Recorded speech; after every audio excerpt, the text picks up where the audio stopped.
السلام علیکم۔ اگر آپ کو میری کہانیاں اچھی لگتی ہیں تو پلیز میرے چینل کو سبسکرائب کریں، لائک کریں، فالو کریں۔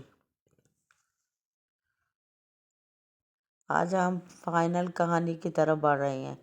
نیا گھر، نیا آغاز۔ فائنل کہانی، ایپیسوڈ 14۔ صبح کا وقت تھا، گھر میں خاموشی چھائی ہوئی تھی۔ کل رات کے فیصلے کے بعد سب کا کچھ بدل چکا تھا۔ ساس کمرے میں بیٹھی تھی، اس کی آنکھوں میں غصہ بھی تھا اور خاموشی بھی۔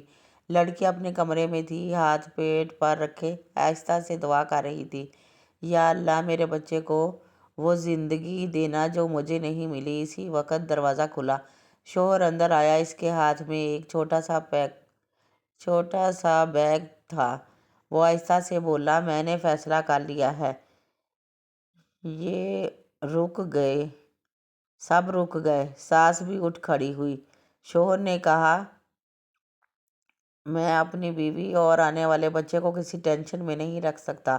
ہم الگ رہ کر ایک نیا آغاز کریں گے۔ یہ سن کر ساس کے چہرے پر سختی آ گئی، مگر پھر ایک لمحہ آیا، خاموشی، اور پھر وہ آہستہ سے بیٹھ گئی۔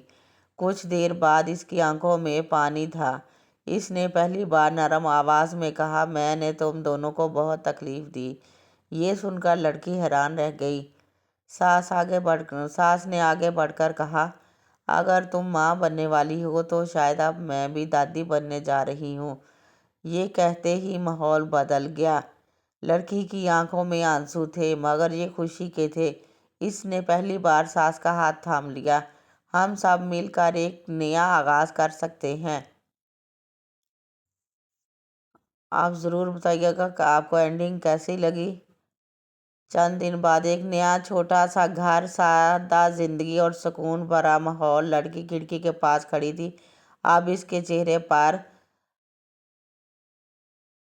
اداسی نہیں تھی، صرف سکون تھا۔ شوہر نے پیچھے سے کہا، یہی ہمارا نیا گھر ہے اور نیا آغاز۔ وہ مسکرا دی۔ کبھی کبھی زندگی ہمیں توڑ کر بہتر بنا دیتی ہے۔ Last message.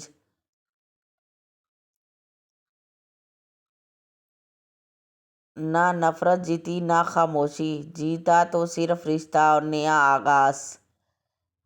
نیا گھر، نیا آغاز۔ آپ کو یہ کہانی کا اینڈ کیسا لگا؟ اگر اچھا لگا ہو تو میرے چینل کو سبسکرائب کیجیے، فالو کیجیے، لائک کیجیے، شیئر کیجیے۔ اللہ حافظ۔ چلیے ملتے ہیں پھر ایک اور نئی کہانی کے ساتھ انشاءاللہ۔